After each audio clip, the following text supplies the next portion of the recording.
ating simula ng umaga ng mga balitang dapat nating malaman sa 774 Balita Ngayon. 30 minutong pag-uulat ng mga impormasyon at pangyayari sa loob at labas ng bansa. 774 Balita Ngayon. Kasama sina Joel Malasakit Mangorospe at Darlene Olanyo. Kasama ang buong puwersa ng 774 News Team. 774 Balita Ngayon. Sa himpilang pinagkakatiwalaan sa balita at serbisyo publiko. DWWW 774, your ultimate news and music radio. At ngayon, narito ang inyong tagapagbalita. 774 Balita Ngayon.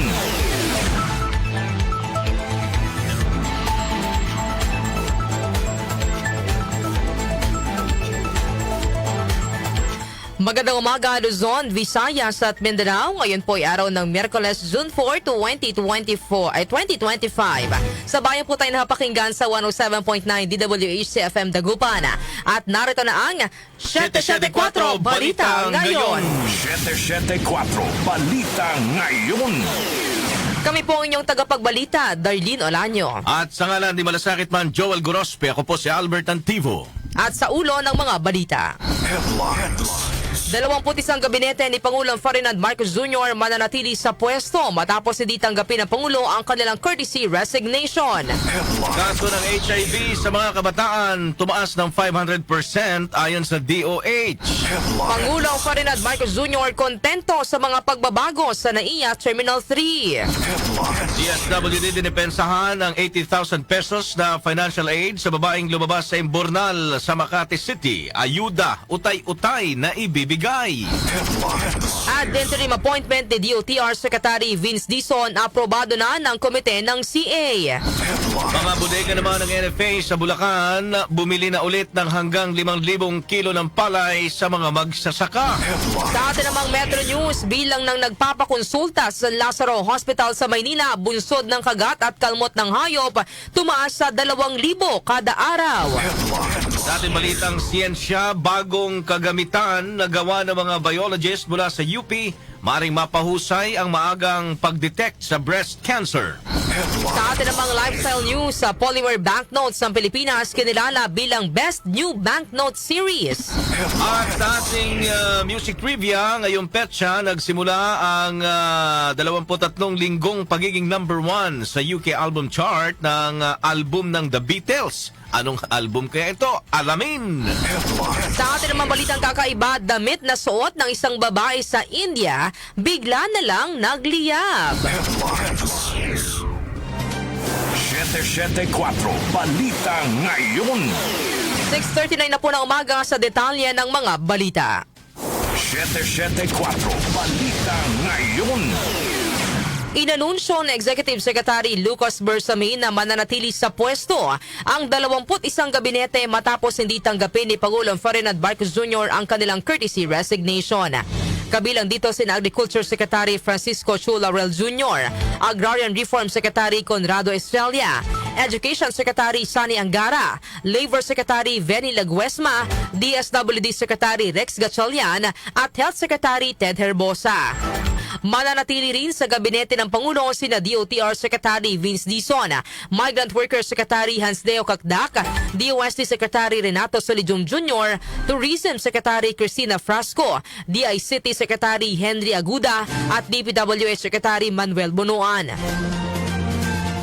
Magpapatuloy din sa pagganap sa kanilang tungkulin sina MMDA Chairman Romando Artes, TESDA Chief Kiko Benitez, Customs Chief Benvenido Rubio, Presidential Chief Legal Counsel Juan Ponce Enrile at iba pa. Nilinaw naman ni Bersamin na mananatili rin sa pwesto si DFA Secretary Enrique Manalo na nauna ng inanunsyo na ililipat bilang kinatawan ng Pilipinas sa United Nations epektibo sa August 1. Ayon kay Bersamin, dahil kailangan munang makumpirma si Manalo bilang permanenteng UN envoy, sinabi ng Pangulo na maituturing lamang na ganap na ang kanyang pagkakatalaga matapos ang kumpirmasyon. 774 Balita Ngayon. Samantala, desisyon ni Pangulong Ferdinand Marcos Jr. na panatilihin sa pwesto ang karamihan sa kanyang mga gabinete, dinipensahan ng palasyo. Narito po report ni Chanel Salazar.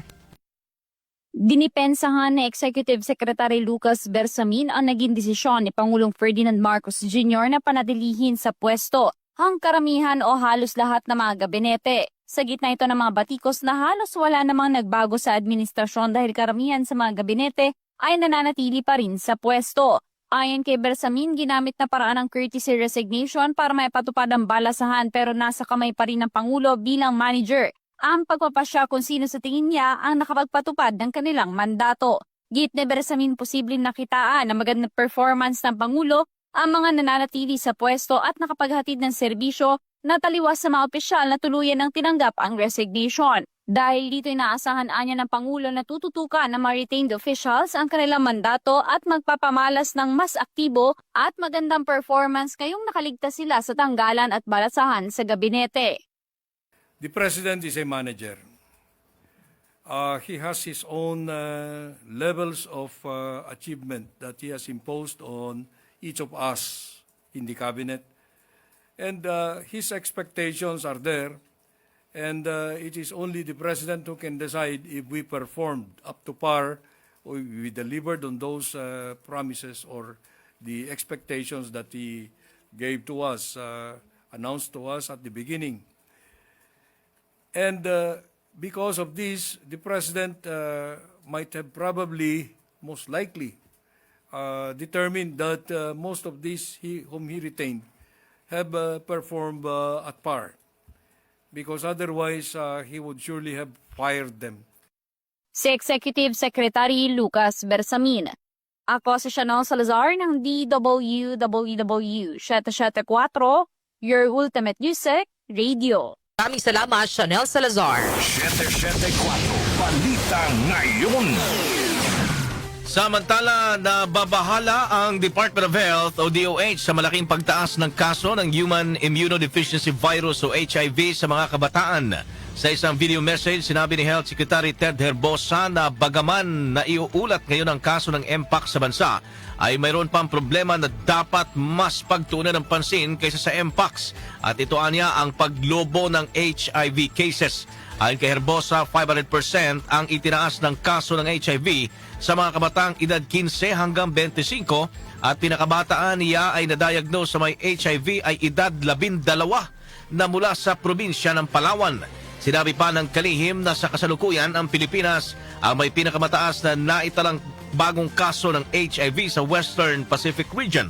Nababahala si Herbosa sa posibilidad na umabot sa mahigit 400,000 ang bilang ng may HIV sa bansa kung hindi ito maaagapan. 500% increase po tayo ng HIV cases sa mga edad 15 hanggang 25. In fact, ang pinakabatang na-diagnose natin, 12 anyos po sa probinsya ng Palawan. So ang malaking problema po natin, hindi monkeypox, kundi ang paglaganap ng HIV. Sa datos natin, tayo na ang pinakamataas na new cases dito sa Western Pacific region. Ang nakakatakot lang, napakarami po ang ating new cases sa ating mga kabataan. Pag hindi po natin napigilan ang pagdami ng HIV, aabot tayo sa lampas 400,000 people living with HIV. Bunsod nito ay minungkahi ng DOH na ideklarang National Public Health Emergency ang HIV. Sa kasalukuyan, naabot na sa mahigit 148,000 ang kaso ng HIV sa bansa, kung saan 57 bagong kaso ang naitatala araw-araw mula Enero hanggang Marso ngayong taon. 774 Balita Ngayon. Kontento si Pangulong Ferdinand Marcos Jr. sa mga nakitang pagbabago sa Ninoy Aquino International Airport o NAIA Terminal 3 sa ilalim ng new NAIA Infrastructure Corporation o NNIC. Ayon sa Pangulo, personal niyang binisita ang NAIA Terminal 3 para makita mismo ng kanyang sariling mga mata ang mga sinasabi at naririnig niyang improvement sa paliparan. Sa naturang pag-inspeksyon, nakita ng Pangulo na maraming naging pagbabago sa mga pasilidad, hindi lamang para sa mga OFW, kundi maging sa lahat ng mga bisita, dayuhan man o lokal na turista. Kabilang sa mga inikot ni Pangulo Marcos ang Immigration Area, Overseas Filipino Workers OFW Immigration Annex, OFW Lounge at OFW Rest Area, Transportation Network Vehicle Services o TNVS Area at Arrival Curbside Area. Tiniyak naman ni NAIA Infrastructure Corporation Chairman Ramon Anga na magpatuloy ang expansion at mga pagbabago sa paliparan upang maayos na mapangasiwaan ang proseso ng mas maraming pasahero, mas maraming biyahero at mga turista. 774 Balita Ngayon. Taon ng panunungkulan ng mga barangay at SK isinusulong na gawing 4 na taon. Detalye po ay hatid ni Conde Batak. Conde. Ikinukonsidera ng Senado na gawing 4 na taon ang termino o panunungkulan ng mga barangay at sangguniang kabataan officials oras na matuloy ang halalan sa Disyembre. Ayon kay Senate President Francis Escudero, kasama ito sa mga tinalakay sa pulong kamakailan ng Legislative Executive Development Advisory Council o LEDA na dinaluhan ng Pangulo at mga senador at kongresista. Sa panukala ng Senado, gagawing 4 na taon ang panunungkulan ng mga barangay at SK officials, habang sa bersyon ng Kamara ay 6 na taon naman. Gayunman, pagbobotohan pa ito ng Senado at Kamara. Nauna naman nagtungo sa mataas na kapulungan si Naga City Mayor-elect Leni Robredo, kasama mga barangay chairman ng lugar kung saan idinulog at hiniling na huwag matuloy ang halalan ngayong taon dahil wala pang 3 taon ang panunungkulan ng mga nakaupo sa barangay at SK. Conde Batak ng DWWW 774, your ultimate music radio. Maraming salamat, Conde Batak. 774 Balita Ngayon. 48 minuto na makalipas ang alas 6 ng umaga. Sa iba pang balita, dinipensahan ni DSWD Secretary Rex Gatchalian ang 80,000 pesos na financial aid na ibibigay ng kagawaran sa babaeng nag-viral sa Makati City makaraang lumabas sa Imbornal. Ayon kay Gatchalian, ang ayuda na ibibigay sa babaeng tinukoy sa pangalang Rose ay nakapaloob sa guidelines ng pag-aabot program ng DSWD na nagbibigay ng temporary housing at financial assistance sa mga naninirahan sa lansangan. Nilinaw din ni Gatchalian na hindi lang si Rose ang nabigyan ng ayuda sa ilalim na naturang programa dahil 5,000 pamilya na ang nakatira sa lansangan ang kanilang natulungan. Nilinaw din ng kalihim na hindi isang bagsak ibibigay kay Rose ang 80,000 pesos na ayuda at mayroon ding mga kondisyong ilalatag upang mamonitor ang sitwasyon ng kanyang pamumuhay. Yung 80,000 na yon ay base sa guidelines ng DSWD at sa assessment ng social worker. Yung guidelines, may range yun ng presyo kung ano ang kaya natin ibigay na grant. Yun ang pinakamataas. At ang nag-assess nun ay ang licensed social worker natin. Yung mga guidelines na yan, nakapublish po yan. At I wanna point out na yung babae, si Rose, bigyan natin yun ang pangalan, hindi siya unique. 5,000 na mga pamilyang nakatira sa lansangan o individuals na nakatira sa lansangan ang natulungan ng pag-abot program. Iba-iba ang kanilang natanggap, may iba 80,000, may iba 1,000. 10,000. Gusto ko i-point out na may kondisyon to. Hindi to binibigay ng isang bulto. Katulad dito kay Rose, in tranches siya ibibigay. At may supervision at monitoring ng social worker. So ibig sabihin, binabantayan ng social worker yung progress niya. Yan po ang tinig ni DSWD Secretary Rex Gatchalian. 774 Balita Ngayon. Samantala, tulong sa OFW na nakaranas ng miscarriage sa eroplanong patungong South Korea, tiniyak ng DMW. Narito po ang report ni Gina Mape. Agad kumilos ang Department of Migrant Workers sa pagbibigay ng tulong sa isang OFW patungong South Korea na nakaranas ng miscarriage na nakunan habang lula ng Jeju Air mula sa Pilipinas patungong Incheon. Ang insidente ay nakumpirma ng DMW sa pamamagitan ng Philippine Embassy sa Seoul na ang pagpanaw ng sanggol ay in-flight miscarriage sa Jeju Air. Ang tulong mula sa DMW ay mabilis na nabigay sa pamamagitan ng Migrant Workers Office sa Seoul, Korea. Ayon sa DMW, kasama sa flight ng OFW ang kanyang mister. Bilang babae at anak na babae galing sa Clark International Airport at nag-stop over sa Incheon Airport bilang transiting passenger papuntang Saipan. Sinabi ng DMW na agad responde ang 911 rescue team at dinala ang OFW sa Inha University Hospital sa Incheon, ngunit hindi na nailigtas ang sanggol na dineklarang dead on arrival. Ayon kay Migrant Workers Secretary Hans Leo J. Kapdak, nasa mabuting kalagayan na ang OFW at iniimbestigahan na rin ng Incheon Police ang insidente. Ako si Gina Maape ng DWWW 774, your ultimate music radio. Maraming salamat, Gina Mape. 774 Balita Ngayon.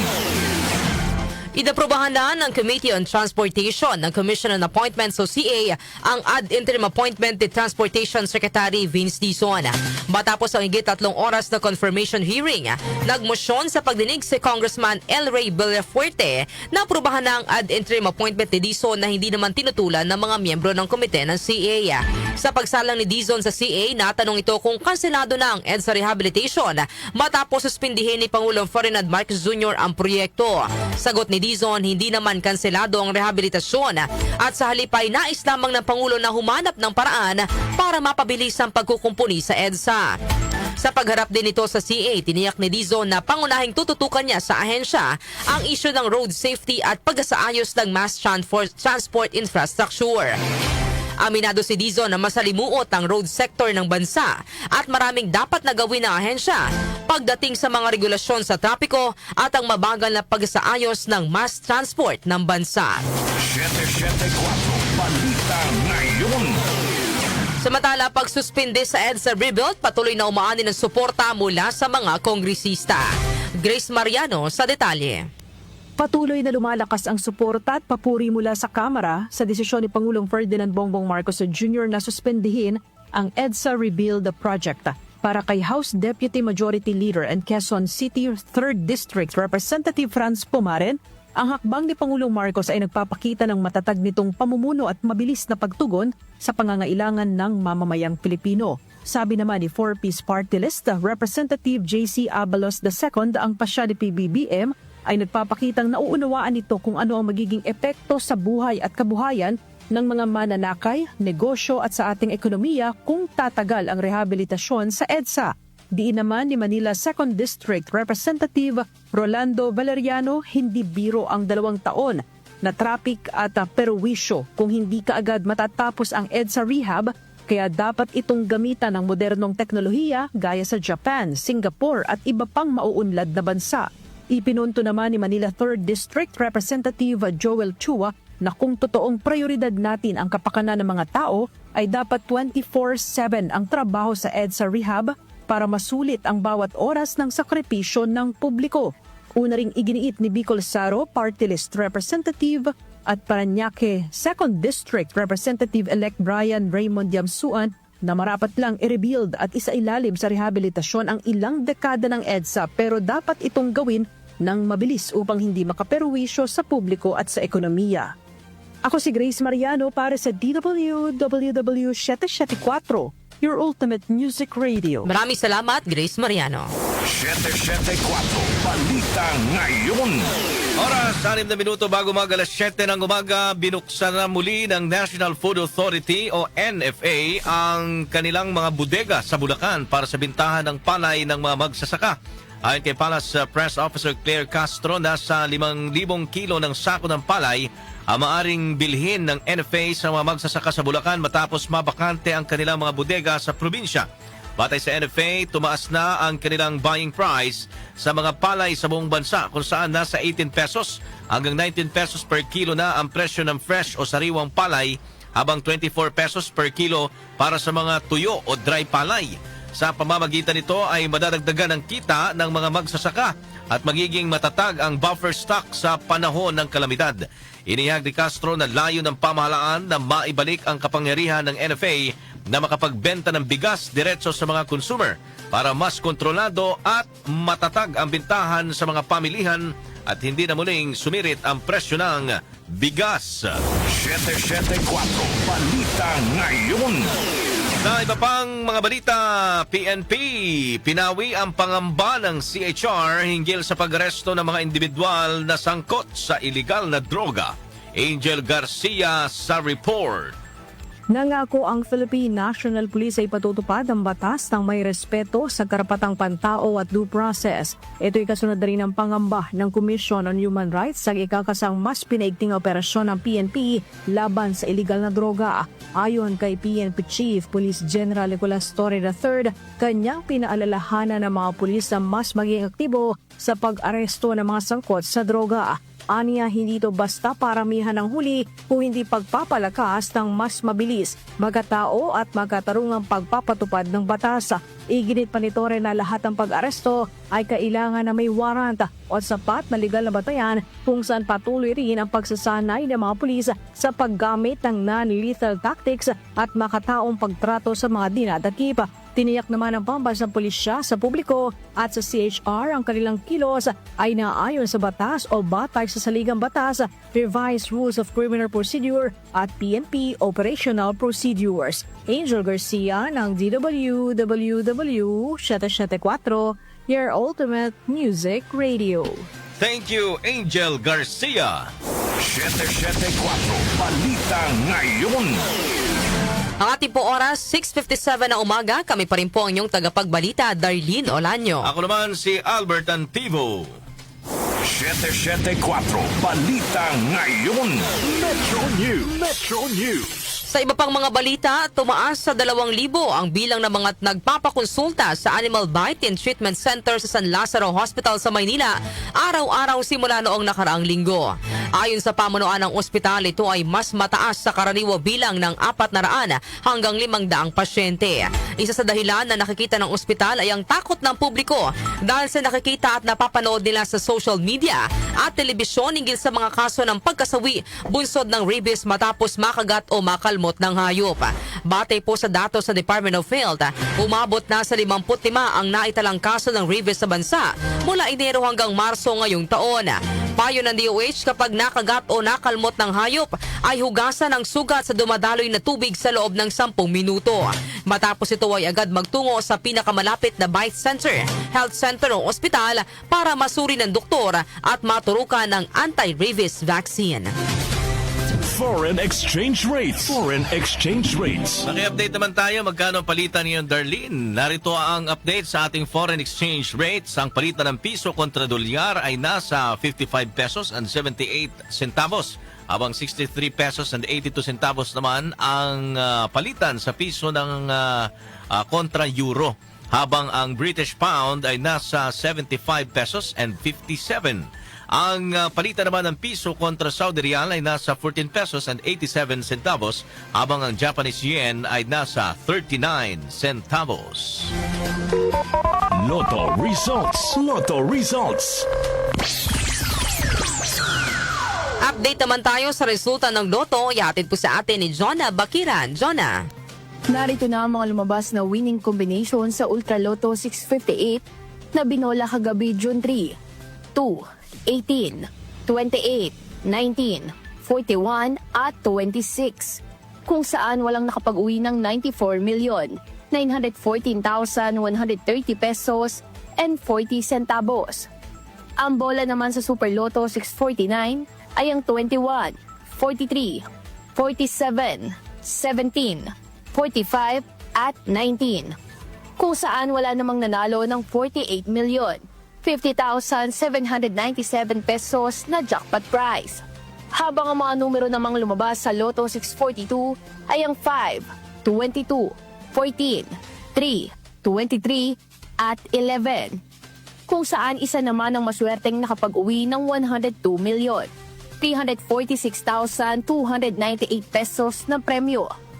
Ako po si Jonah Bakira na nagsasabing wag lang umasa sa bola, tumaya sa buhay para makajackpot ka ng tagumpay. Maraming salamat, Jonah Bakiran. Science and Technology. Science and Technology. Sa ating Science and Technology Report, bagong kagamitan na gawa ng mga biologists mula sa University of the Philippines o UP, maaring mapahusay ang maagang pag-detect sa breast cancer. Detalye ihahatid ni Rose May Miranda, RM. Kumitil na mahigit 670,000 buhay sa buong mundo ang breast cancer noong 2022, kung saan 11,000 rito ay mga Pilipino na pumapangalawa lamang sa lung cancer na nangungunang sanhi ng pagkamatay na may kaugnayan sa cancer sa Pilipinas. Dahil dito, umaasa ang mga siyentipiko mula sa University of the Philippines na makakatulong ang kanilang binuong bagong kagamitan sa pagtuklas ng mga maagang sintomas ng breast cancer. Sinabi ni Dr. Michael Velarde mula sa UP Diliman College of Science Institute of Biology na maaaring i-personalize ng mga doktor ang paggamot sa pasyente at mapabuti ang kanilang mga resulta kung mas maaga nilang madedetect ang lymphovascular invasion o LVI o kapag nagsimulang pumasok ang mga cancer cells sa mga lymphatic at blood vessel na nagbibigay daan sa pagkalat nito sa buong katawan sa isang proseso na kilala bilang metastasis. Maaari rin anya itong makatulong na maiwasan ang mga hindi epektibong paggamot at tumuon sa mga paraan na mas mahusay na gumagana para sa agresibong breast cancer. Para matukoy ang LVI, ang tissue na nakapalibot sa isang tumor ay kailangang alisin sa pamamagitan ng operasyon. Gamit ang clinical data na mahigit 625 na breast cancer patients sa Philippine General Hospital at publicly available data, nakahanap si Dr. Velarde at ang kanyang team ng ilang gene na nakaligtas sa chemotherapy at kalaunay nagmetastasis. Mula rito ay nakabuo sila ng isang regression model na nagsusuri ng mga expression pattern ng dalawang gene kung saan nagawa nitong mahulaan ng tama ang LVI status sa panahon ng biopsy at bagong operasyon 72% ng oras. Bagaman nasa early stage pa lamang ng development ang nalikhang kagamitan, umaasa ang mga UP biologists na mapapadali nito ang pagtuklas ng mga maagang sintomas ng breast cancer at pagbibigay ng kinakailangang gamot. Ako si Rosemary Miranda para sa DWWW Shate 4, Ultimate Music Radio. Maraming salamat, Rose May Miranda. Lifestyle News. Lifestyle News. Sa ating mga lifestyle news, sa Polymer Banknotes ng Pilipinas kinilala bilang Best New Banknote Series. Detalye po ihatid ni Mika Fajardo. Ginawa na ng Best New Banknote or Banknote Series Award ng non-profit organization na International Association of Currency Affairs o IACA, ang first Philippine Polymer Banknote Series o FPPBS. Ayon sa IACA, nakuha ng FPPBS ang parangal dahil sa innovation at pagiging natatanging ng mga security features nito, tulad ng dynamic na value na papel na nagbabago ng visual effect batay sa light angle, transparent windows at shadow thread. Gayon din ang aesthetic appeal at pangkalahatang disenyo ng banknotes na inilarawan nito bilang captivating and culturally significant. Ang mga finalists para sa parangal ay ang Bank of Jamaica New Series at ang Saka Style Kazakhstani Banknote Series. Ayon naman kay BSP Deputy Governor for Payments and Currency Management Mamerto Tangonan, ang pagkilalang ito ay patunay sa kanilang pangako sa pagbabago sa disenyo ng pera, kasabay nito ang pagtiyak na nakasusunod ang banknotes ng Pilipinas sa mga global standards at sustainability. Ako po si Mika Fajardo ng DWWW Shate 4, Ultimate Music Radio. Maraming salamat, Mika Fajardo. Music Trivia. Music Trivia. Maraming nag-aabang ito, ha? Maraming Beatles fanatics. Ngayong petsa nagsimula ang, grabe, ang tagal, ano, ha? 23 linggo po ang pagiging number 1 sa UK album chart ng album ng The Beatles. Anong album kaya ito? Alamin natin mula sa Music Trivia ni Kenny Gacosta. Blessed Wednesday morning! Narito na ang hatid ko sa inyong music trivia. Ngayong petsa na ito, June 4 taong 1967, nagsimula ang pagiging number 1 sa UK album chart sa loob ng 23 linggo ng Sgt. Pepper's Lonely Hearts Club Band album ng The Beatles.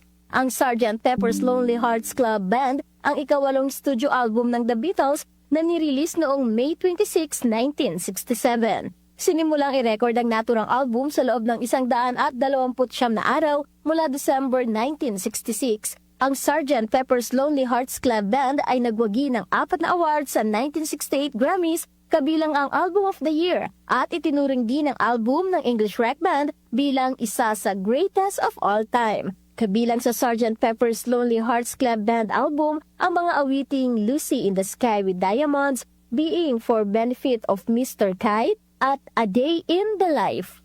At yan, hatid ko sa inyong music trivia. Ako si Kenny Gacosta ng DWWW74, your ultimate music radio. Maraming salamat, Kenny Gacosta. Balitang kakaiba.